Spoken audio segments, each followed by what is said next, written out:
جو ہم ہیں وہ اللہ کی وجہ سے ہے، اللہ کے عطا سے ہے، اللہ کی تخلیق سے ہے.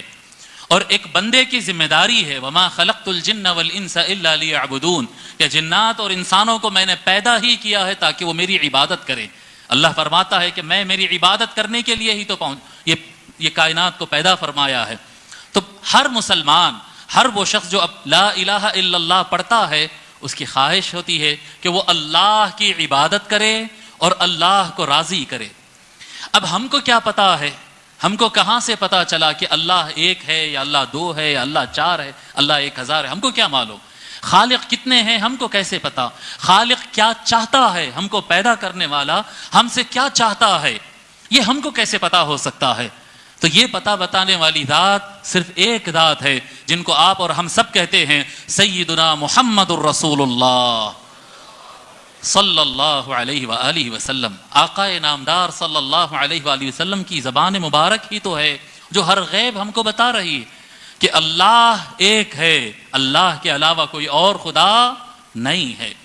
اللہ تعالی ہم سے یہ نمازیں چاہتا ہے، اللہ تعالیٰ یہ ہم سے روزے چاہتا ہے، اللہ تعالیٰ ہم سے یہ انسانی حقوق چاہتا ہے، اللہ تعالیٰ ہم سے عدل چاہتا ہے، سچ چاہتا ہے، انصاف چاہتا ہے. جو کچھ آج ہم انسان بنے کھڑے ہیں، جو کچھ ہمارے پاس ایک ہیومن ویلیوز ہے، ہمارے پاس ایک انسانی اقدار، ہمارے پاس اگر القیم الانسانیہ اگر آج ہمارے پاس ہے تو اس کے وہ ذریعہ کیا ہے؟ بس وہ ایک ہی ذریعہ ہے، محمد الرسول اللہ صلی اللہ علیہ وآلہ وسلم. اتنا تو عادت ہو گئی ہے نا، جب سرکار کا نام سنتے ہیں تو کیسے کہتے ہیں؟ محمد الرسول اللہ.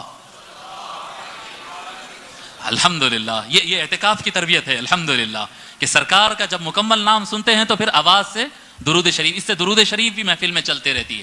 بہرحال ہمارا آپ کا معاملہ یہ ہے کہ جو کچھ ہمارے پاس آج ہے وہ آقا صلی اللہ علیہ وآلہ وسلم کی وجہ سے، ورنہ ہم کو کیا پتا کہ قرآن اللہ کا کلام ہے؟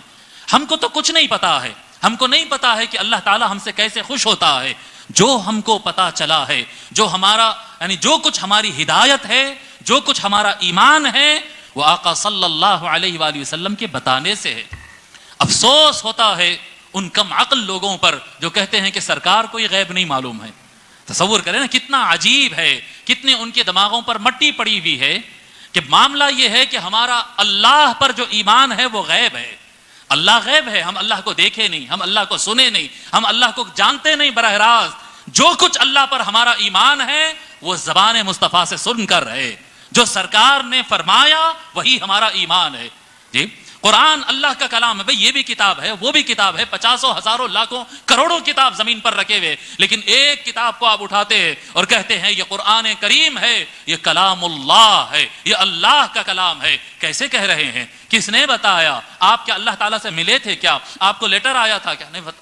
نہیں، ہم کو کچھ نہیں پتا. ہم کو صرف ایک بات معلوم ہے کہ اللہ کے غیب کو ایک شخص جانتا ہے جس کا نام ہے محمد الرسول اللہ صلی اللہ علیہ وآلہ وسلم. انہوں نے بتایا ہے.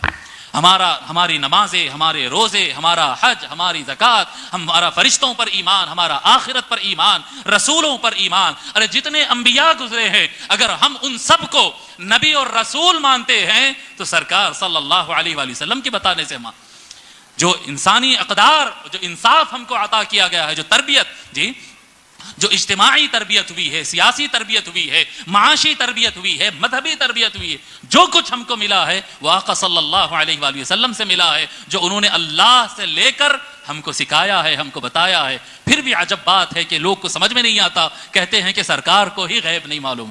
سرکار کو نہیں معلوم تو پھر تیرا ایمان غیب پہ بچا ہی کہاں؟ اگر تو ایمان غیب پر رکھ رہا ہے تو وہ غیب بتانے والی ذات کا نام ہے محمد الرسول اللہ